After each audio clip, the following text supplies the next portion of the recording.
Hari ini, dengan judul Terima Kasih Ibu, Aku Mencintai Engkau, kita akan menyelidiki firman Tuhan. Sebenarnya, kita adalah para pendosa yang sudah berbuat dosa di hadapan Tuhan di sorga, lalu diusir ke bumi. Berfirman di dalam Roma pasal 6, upah dosa ialah maut. Seperti itulah Alkitab memberitahukannya. Kita sudah berbuat dosa sehingga kita ditakdirkan untuk mati. Dengan kata lain, kita adalah pendosa yang harus dihukum mati, bukan? Manusia yang sedang menunggu hari kematiannya adalah orang yang dihukum mati. Kita, pendosa yang ditakdirkan dihukum mati ini, yang hidup di bawah ketakutan dan kekhawatiran, mati setiap hari. Namun, Tuhan menebus kita dari dosa kita di tempat kita akan mati. Dengan cara Dia mengorbankan dirinya di tempat itu. Tuhan berdiri di posisi kita orang berdosa, bukan hanya seumur hidup kita, tetapi selama-lamanya. Tidak ada alasan untuk itu. Dia tidak menginginkan imbalan apapun dari kita. Oleh karena itu, sebagai pendosa, hanya ada satu perkataan yang dapat kita ucapkan ke hadirat Tuhan. Terima kasih. Aku berterima kasih kepada Tuhan atas pengorbananmu yang luhur dan kasihmu untuk aku. Aku mencintaimu. Tidak ada kata lain yang dapat kita ucapkan selain dari itu, bukan? Padahal, selama kita hidup sehari-hari, kita tidak menganggap Tuhan sebagai Dia yang harus kita hormati dengan selalu berkata, terima kasih, aku mencintaimu. Tetapi kita berpikir, kenapa hidup kita begitu buruk? Walaupun aku percaya kepada Tuhan, kenapa nasibku seperti ini? Tuhan memberi banyak talenta yang baik kepada orang lain. Tetapi Dia membuat aku seperti ini. Kenapa? Dia sudah menciptakan orang lain cantik. Tetapi aku tidak ada istimewanya. Dengan begitu, kita seringkali tidak memanjatkan rasa syukur dan kemuliaan kepada Tuhan. Jadi hari ini, mari kita meluangkan waktu untuk memikirkan hidup semacam apakah yang harus kita jalani untuk menuju Tuhan dari sekarang. Untuk itu, pertama-tama, biar saya menceritakan sebuah dongeng anak-anak.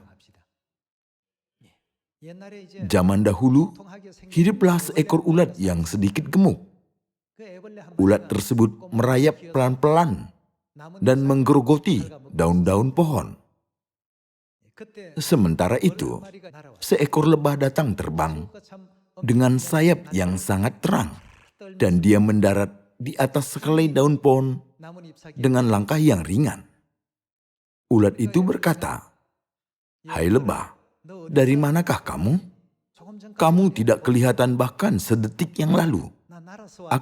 Aku datang dengan terbang." Terbang? Apa maksudnya terbang? Aku punya sayap, jadi aku bisa terbang seperti ini. Kalau aku, kenapa tidak bisa terbang? Karena kamu hanya punya kaki.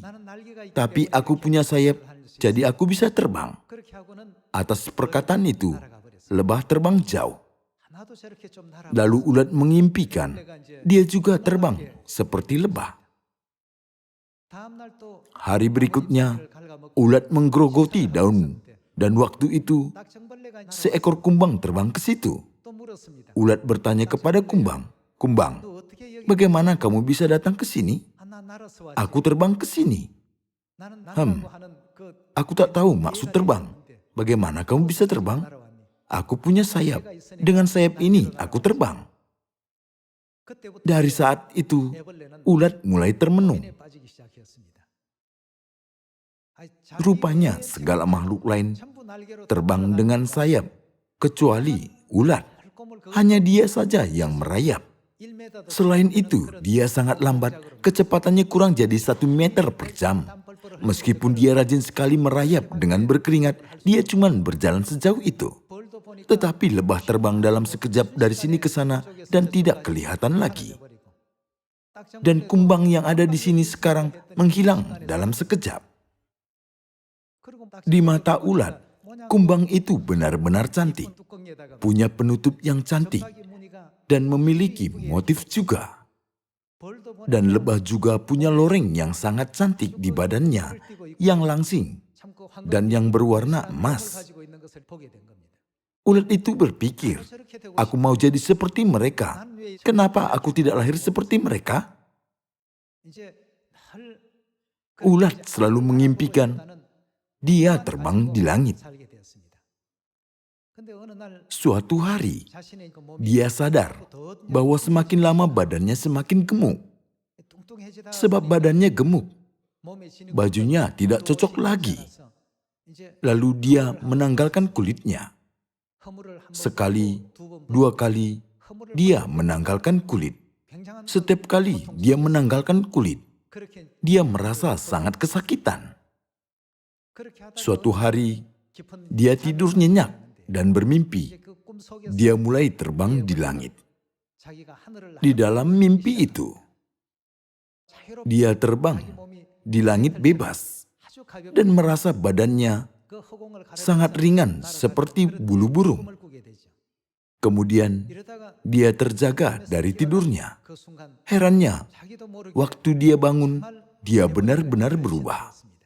Dia berubah menjadi seekor kupu-kupu. Muncullah sayap yang tidak pernah dimilikinya sampai sejauh ini. Dulunya dia selalu merayap, tetapi seseorang menaruh sayap yang tidak dimilikinya sampai waktu itu pada badannya selama dia tidur. Dia mencoba mengepak-ngepak, badannya terbang di udara. Dia merasa badannya lebih ringan daripada bulu burung. Dulunya dia perlu makan waktu 1 jam untuk pergi merayap. Tapi sekarang dia bisa pergi ke tempat yang sama hanya dalam beberapa detik. Sungguh-sungguh aneh. Jadi kupu-kupu ini berpikir, siapa yang sudah membuat aku seperti ini? Siapa yang sudah mengubah aku seperti ini waktu aku tidur? Dia tahu bahwa bukan dia yang membuat sayap dan badan langsing itu. Sayapnya ada pola yang indah sekali. Dulunya dia menggerogoti daun-daun, tetapi sekarang dia benar-benar berubah. Waktu dia masih ulat, dia sama sekali tidak sama seperti sekarang. Dia mengenang kembali ada banyak kesulitan dan kesakitan setiap saat.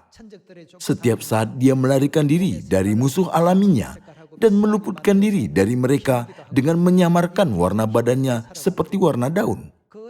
Dia sudah hidup sebegitu susah. Tapi semua waktu kesusahan itu sudah berlalu dan dia berubah. Dia sangat senang dan gembira. Ketika dia menyadari bagaimana dia seekor ulat menjadi kepompong, akhirnya dia menyadari Tuhanlah yang membuat dia seperti sekarang. Saudara-saudari, cerita ini sebuah dongeng anak-anak. Tetapi, apakah ada atau tidak firman Tuhan bahwa Dia akan mengubahkan kita yang seperti ulat menjadi tubuh rohania seperti malaikat? Di dalam Ayub tertulis bahwa manusia itu adalah ulat. Di 1 Korintus pasal 15, Tuhan sudah berkata bahwa Dia akan mengubahkan manusia yang adalah ulat itu menjadi tubuh rohania. Ada banyak kesulitan di dalam hidup kita, dan kita juga mengeluh karena rupa atau keadaan hidup kita. Kita bersungut-sungut dan menyesal. Tetapi sekarang kita mengalami apa yang terjadi di dalam proses seekor ulat menjadi kupu-kupu. Pada akhirnya, apa yang akan terjadi? Tuhan akan mengubahkan kita menjadi tubuh rohania seperti malaikat. Sebelumnya, saudara-saudari pernah diet untuk terlihat lebih cantik dan berpikir, bagaimana aku bisa kelihatan lebih elok daripada orang lain? Saudara-saudari, kelihatan kalian sudah cukup elok sekarang. Janganlah kalian taruh apa yang dimiliki orang lain pada batinmu. Walaupun kita sangat cantik, kita masih ulat di mata Tuhan.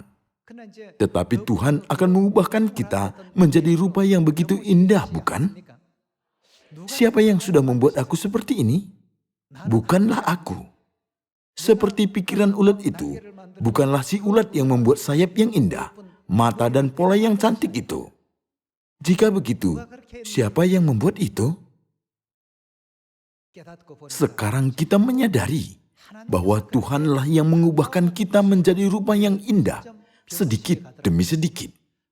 Di dalam proses ini, memang ada sedikit kesulitan dan penderitaan selama kita hidup. Ada waktunya perlu menanggalkan kulit. Ada waktu kesulitan dan kesakitan. Ulat harus tidur di dalam bentuk kepompong lama sekali. Dan waktu dia harus keluar dari bentuk itu, dia harus berusaha keras dan mengalami penderitaan untuk keluar. Ketika melakukan itu, barulah dia bisa menjadi kupu-kupu, bukan? Apabila kita melihat hidup rohani kita melalui segala makhluk alam ini, kita cukup bisa memahami prinsip dan kehendak Tuhan. Kita sama sekali tidak perlu mengeluh kepada Bapa dan Ibu dengan berkata, "Kenapa engkau sudah membuat aku seperti ini? Kenapa engkau sudah membuat aku seperti seekor ulat? Engkau sudah membuat orang lain elok, tetapi kenapa engkau membuat aku seperti ini?" Rupa kita sekarang ini bukanlah rupa asli kita. Kita baru sedang dalam proses supaya kita menjadi rupa yang lebih indah, bukan? Seharusnya kita berpikir ini hanya suatu proses. Sebentar lagi aku akan menunjukkan rupaku yang sebenarnya. Bukankah begitu? Kita telah datang ke bumi ini sebagai pendosa karena kita sudah berdosa di surga. Jadi hanya dua kata ini saja yang bisa kita ucapkan kepada Bapa dan Ibu. Terima kasih dan aku mencintai engkau. Selain perkataan itu, tidak perlu. Ucapan untuk kita memanjatkan kemuliaan dan pujian terhadap Tuhan itu diperlukan. Tetapi ucapan untuk bersungut-sungut sama sekali tidak diperlukan. Meskipun tubuh kita menjadi tua, namun roh yang di dalam kita semakin apa?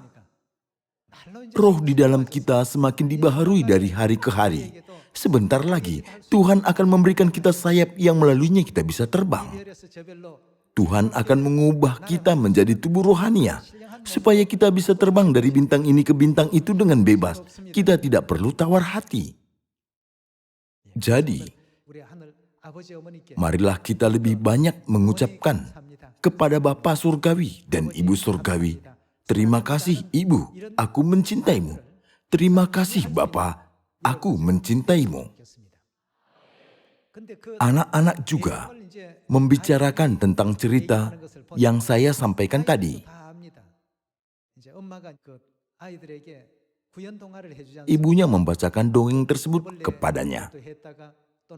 Ibu membacakan dongeng tersebut kepada anaknya sambil memerankan ulat, memerankan kumbang, dan memerankan lebah.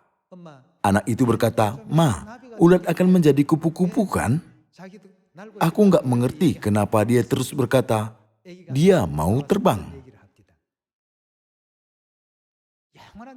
Jika kita masuk ke dalam kerajaan surga, kita akan menyadari bahwa kemampuan kita, penampilan kita, atau kekuasaan kita di bumi ini sangatlah hina dan sia-sia di dalam kerajaan surga.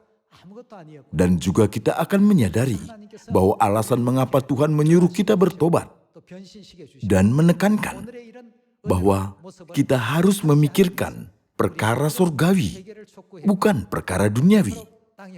Itu supaya kita berubah menjadi makhluk yang mulia. Ayub pasal 25 ayat 5 kita baca. "Sesungguhnya Bahkan bulan pun tidak terang, dan bintang-bintang pun tidak cerah di matanya. Lebih-lebih lagi manusia yang adalah berenga, anak manusia yang adalah ulat. Tidak ada arti dari ulat itu sedikit gemuk atau langsing. Tidak ada perbedaannya. Sedikit lebih ganteng atau jelek, lebih kuat atau lemah. Semuanya itu hanya masalah di dalam dunia ulat. Tuhan tidak menghendaki kita ditempatkan di dalam dunia ulat itu. Tuhan mau menjadikan kita makhluk yang sempurna, seperti kupu-kupu di dalam dongeng tersebut, melalui proses ganti kulit dan melalui kesulitan untuk melarikan diri dari musuh alam.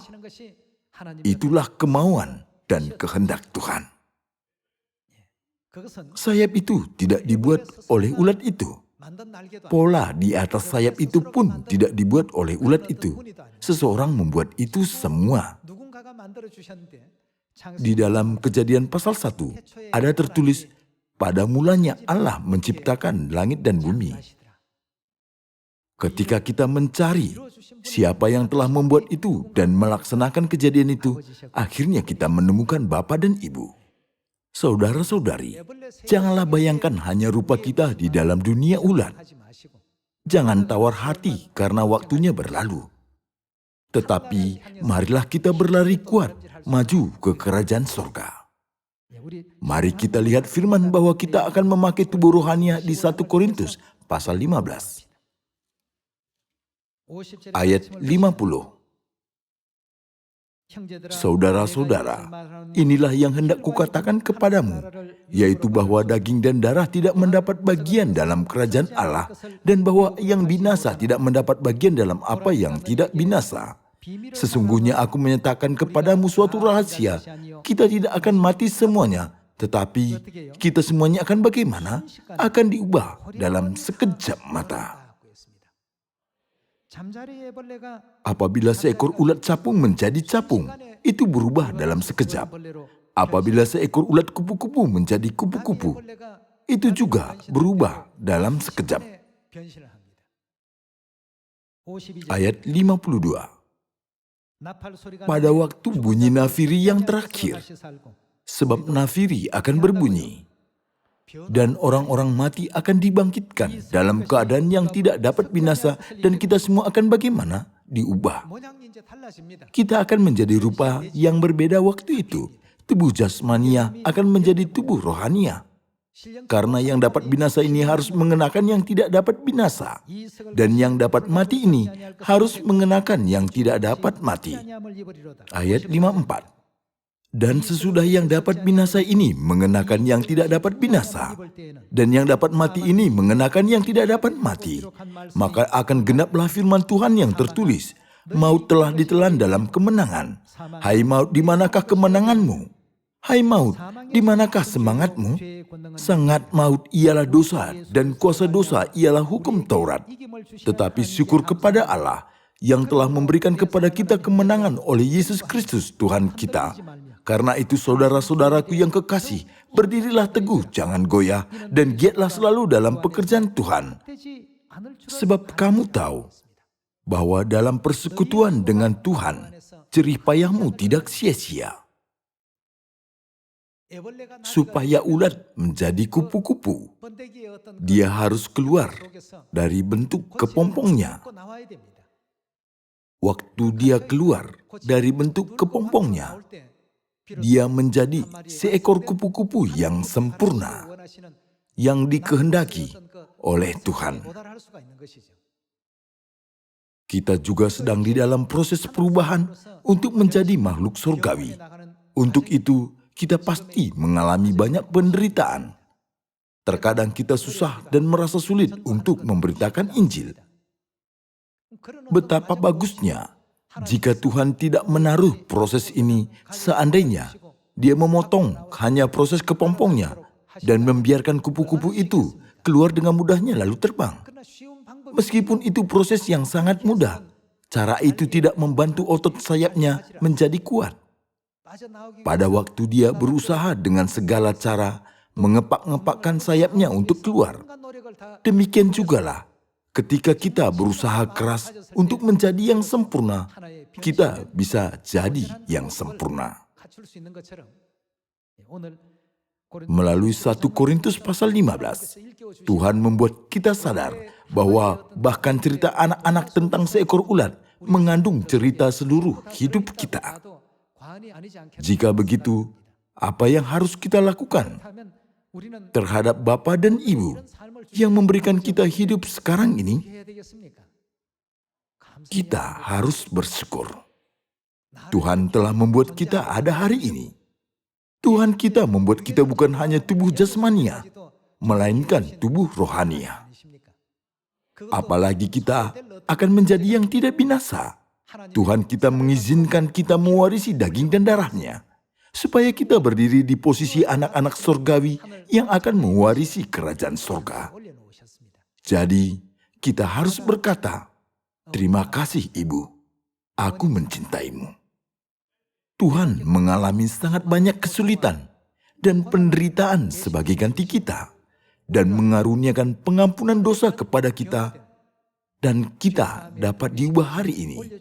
Jadi apakah yang kita keluhkan di hadapan Bapa dan Ibu surgawi, sedangkan kita sudah ditetapkan sebagai anak-anak surgawi? Karena itu, di 1 Korintus pasal 13 mengatakan, "Ketika aku kanak-kanak, aku berkata-kata seperti kanak-kanak. Aku merasa seperti kanak-kanak. Aku berpikir seperti kanak-kanak." Orang itu cuma bisa menyadari sesuatu seperti kanak-kanak. Tetapi jika kita menjadi dewasa, kita harus berkata-kata seperti dewasa, berpikir dewasa, dan mendapat kesadaran dewasa. Menurut nubuat, zaman ini adalah waktunya kita harus menjadi dewasa. Sekarang adalah waktu yang sudah dinubuatkan untuk kita harus berkata dewasa, berpikir dewasa, dan mendapat kesadaran dewasa.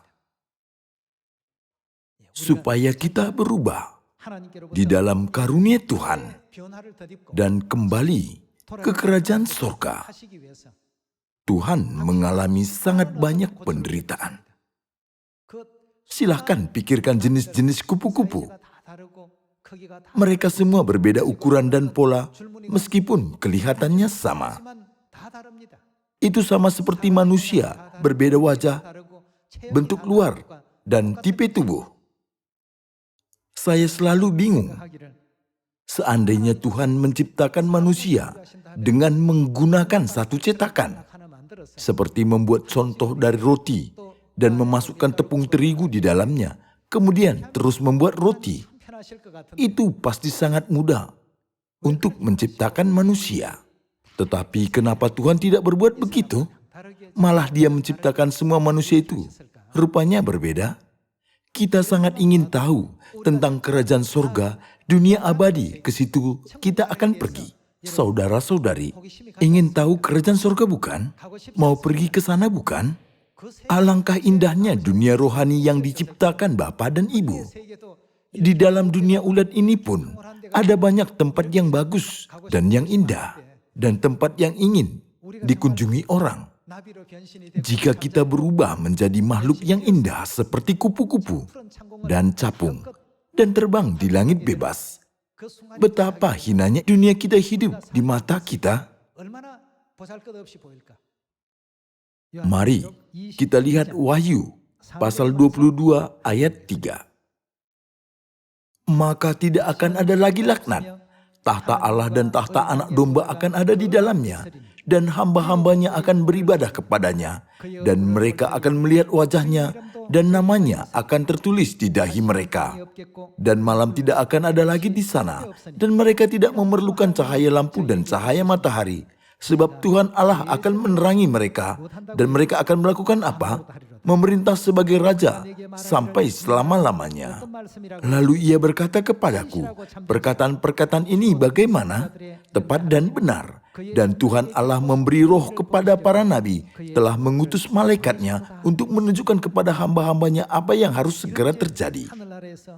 Di dalam kerajaan surga, tidak akan ada lagi laknat, tidak ada lagi maut, dan tidak akan ada lagi perkabungan. Di sana hanya ada kegirangan, kegembiraan, pengharapan, kesenangan, dan karunia. Di dalam dunia di mana kegembiraan selalu diciptakan baru setiap hari, kita akan memerintah sebagai raja untuk selamanya. Inilah nubuatan akhir untuk kita. Di 1 Korintus pasal 15 tertulis tentang rupa kita yang asli, bahwa yang binasa tidak mendapat bagian dalam apa yang tidak binasa. Dan yang dapat mati ini harus mengenakan yang tidak dapat mati. Sama seperti di dalam dunia ulat, ada perbedaan besar di antara rupa ulat kecil dan kepompongnya. Ketika kita berubah menjadi imamat yang rajani di kerajaan sorga, dengan mengenakan berkat dan karunia Tuhan, rupa kita yang akan diubah itu tidak sama dengan rupa kita yang sekarang. Jadi, kita tidak usah berpegang teguh pada penampilan kita yang sekarang. Pikirkanlah apa yang menyenangkan dan yang berkenan kepada Tuhan. Marilah kita pegang kebenaran perjanjian baru yang diberikan Tuhan kepada kita sampai akhir. Lalu aku melihat langit yang baru dan bumi yang baru. Sebab langit yang pertama dan bumi yang pertama telah berlalu, dan laut pun tidak ada lagi. Langit yang baru dan bumi yang baru melambangkan kerajaan surga yang kita nanti-nantikan, bukan? Di ayat 4, kita bisa melihat apa yang terjadi di dalam kerajaan surga. Dan ia akan menghapus segala air mata dari mata mereka, dan maut tidak akan ada lagi. Tidak akan ada lagi perkabungan, atau ratap tangis, atau duka cita, sebab segala sesuatu yang lama itu telah berlalu. Ia yang duduk di atas tahta itu berkata, "Lihatlah, aku menjadikan segala sesuatu baru." Dan firman-Nya, "Tuliskanlah karena segala perkataan ini adalah tepat dan benar." Firman-Nya lagi kepadaku, "Semuanya telah terjadi. Aku adalah Alfa dan Omega, yang awal dan yang akhir. Orang yang haus akan kuberi minum dengan cuma-cuma dari mata air kehidupan. Barang siapa menang, ia akan memperoleh semuanya ini, dan aku akan menjadi Allahnya dan ia akan menjadi anakku." Mari kita pegang iman ini sampai akhir dan melewati segala waktu kesedihan ini dengan aman. Ketika kita menyeberangi laut kesedihan ini, yaitu hidup manusia, kita bisa dijadikan yang sempurna. Kita sama sekali tidak boleh menyerah di tengah jalan karena sakit dan sedih, dan tidak boleh menyimpang dari jalan kebenaran, walaupun seseorang menunjukkan sesuatu yang manis. Kita tidak boleh melakukan kebodohan itu. Tuhan sedang mempersiapkan dunia yang abadi untuk kita. Tentang Daud, salah seorang nenek moyang iman kita, Tuhan sudah mengatakan di Kisah Para Rasul pasal 13, "Daud seorang yang berkenan di hatiku." Di dalam Alkitab, Tuhan tidak begitu banyak menyebut seseorang sebagai seorang yang berkenan di hatinya. Tetapi Tuhan sudah menyebut Daud sebagai seorang yang berkenan di hatiku. Jika begitu, kebaikan apa yang sudah Daud lakukan? Daud selalu bersyukur kepada Tuhan dengan memandang segala pekerjaan Tuhan yang hebat. Terima kasih Tuhan. Bersyukurlah kepada Tuhan yang menjadikan langit. Bersyukurlah kepada Tuhan yang menghamparkan bumi di atas air. Bersyukurlah kepada Tuhan yang menjadikan laut. Dia hanya bersyukur kepada Tuhan senantiasa. Setelah kita menyadari segala kehendak Tuhan yang sudah menciptakan segala makhluk alam dan semua manusia di sekitar kita hanya untuk masa depan kita, hanya untuk Dia menuntun kita ke dalam dunia yang mulia itu, perkataan yang dapat kita ucapkan kepada Tuhan itu hanyalah terima kasih atas ini dan terima kasih atas itu. 6.000 tahun itu sangat membosankan bagi Engkau Tuhan, tetapi Engkau membuat semua itu untuk aku, untuk memberi sayap kepada aku, yang seperti ulat yang merayap. Engkau sudah mengalami waktu penderitaan dan kesakitan. Ketika Daud menyadari segala itu, apa yang dapat dia katakan di hadapan Tuhan hanya satu, yakni, terima kasih Tuhan, aku mencintai Engkau. Makanya Tuhan sudah menyebut Daud yang sudah menyadari itu sebagai apa? Dia seorang yang berkenan di hatiku. Mari kita menyaksikan ini melalui Kisah Para Rasul pasal 13 ayat 20. Sesudah itu ia memberikan mereka hakim-hakim sampai pada zaman Nabi Samuel. Kemudian mereka meminta seorang raja dan Allah memberikan kepada mereka Saul bin Kis dari suku Benyamin. 40 tahun lamanya. Setelah Saul disingkirkan, Allah mengangkat Daud menjadi raja mereka. Tentang Daud, Allah telah menyatakan, "Aku telah mendapat Daud bin Isai, seorang yang berkenan kepada siapa? Berkenan di hatiku, dan yang melakukan segala kehendakku." Selama Daud hidup, memang ada kesalahannya. Tetapi hal terbaik yang Daud lakukan seumur hidupnya adalah dia sangat banyak bersyukur kepada Tuhan. Mari kita lihat Mazmur pasal 136 ayat 1. Bersyukurlah kepada Tuhan sebab ia baik, bahwasanya untuk selama-lamanya kasih setianya. Bersyukurlah kepada Allah segala Allah, bahwasanya untuk selama-lamanya kasih setianya. Bersyukurlah kepada Tuhan segala Tuhan, bahwasanya untuk selama-lamanya kasih setianya. Kepada Dia yang seorang diri melakukan keajaiban-keajaiban besar, bahwasanya untuk selama-lamanya kasih setianya. Kepada Dia yang menjadikan langit dengan kebijaksanaan, bahwasanya untuk selama-lamanya kasih setianya. Kepada Dia yang menghamparkan bumi di atas air, bahwasanya untuk selama-lamanya kasih setianya. Kepada Dia yang menjadikan benda-benda penerang yang besar, bahwasanya untuk selama-lamanya kasih setianya. Matahari untuk menguasai siang, bahwasanya untuk selama-lamanya kasih setianya. Bulan dan bintang-bintang untuk menguasai malam, bahwasanya untuk selama-lamanya kasih setianya. Daud selalu bersyukur kepada Tuhan di dalam situasi apapun. Dalam kesulitan, ucapan syukur. Penderitaan juga ucapan syukur. Karena dia sudah mengetahui bahwa pasti akan datang berkat Tuhan setelah kesulitan dan penderitaan itu.